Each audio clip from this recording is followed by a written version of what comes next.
Hello, welcome back. In this segment, I want to prove this very important theorem, which we need in many segments. Okay. Suppose you're given a composite number n, which is made of two primes p and q. Okay.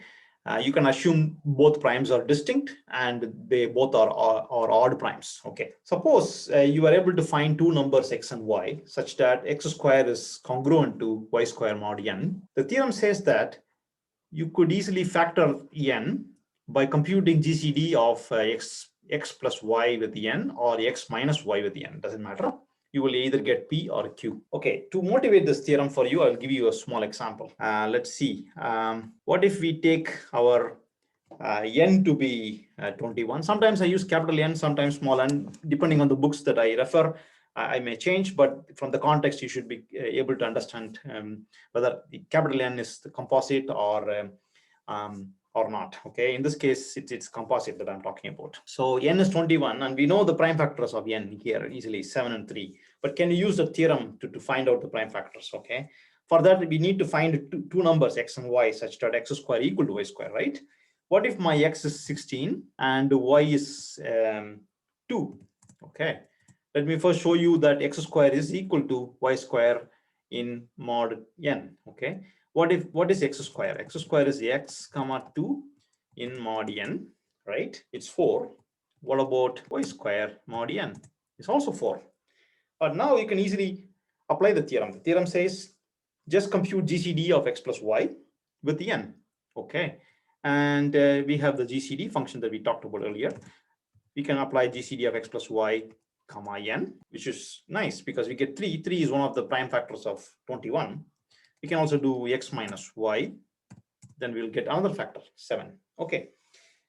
If you know one factor, you can divide n, then you can get the other factor. Okay. So this shows to you that we can easily factor if we find two numbers x and y such that x square is equal to y square mod n. Of course, x and y should not be equal to each other. Okay.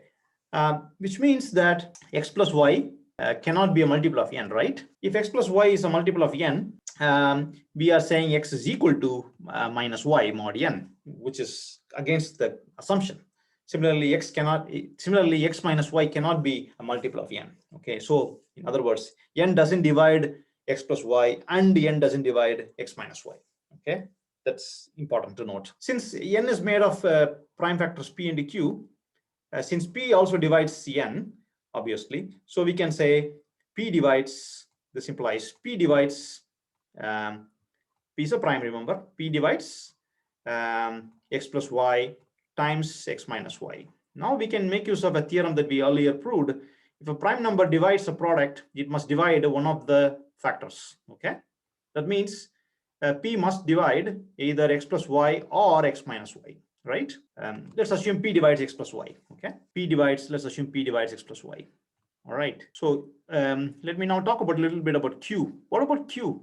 Since q also divides n, right, because q is one of the factors of n, we can also say q divides x plus y times x minus y. But q cannot divide x plus y. Let me explain to you why. Q can divide x minus y, of course, but q cannot divide x plus y. Let's assume q divides x plus y also. Okay, what will happen then? In that case, p divides x plus y. We have p divides x plus y. Q also divides x plus y. That means pq will divide x plus y. Pq is nothing but n. That means n divides x plus y, which is not correct because we are given this constraint that n doesn't divide x plus y or x minus y. So q cannot divide x plus y. Okay, which means now whenever we say p divides x plus y, what does it mean? It means x plus y must be a multiple of p. Okay, so all we are now going to do is take x plus y and say GCD with n. Okay, what will happen now? Remember, n has p and q built inside. X plus y, since p divides x plus y, it means x plus y is some multiple of p. So there is a p hidden here, and p is hidden here. Okay, and GCD will reveal that p because that's the definition of GCD anyways. That means we can be sure that p will come out here. Okay, that's basically the idea. Why do I say this is not 1 or n? Well, let me tell you why. Because x plus y is made of some multiple of p, right? So we can say x plus y is some k times p. Okay, and you can be sure k cannot be q Otherwise, we achieve the fact that n divides x plus y, okay, because p times q is n. So k cannot be q, okay. Now you take a number like x plus y and take a number n, which is just p and q, right? Okay, p and q. And if you just apply GCD, GCD will look at the common factor. P is the common factor. Here is the common factor. So you get p, okay.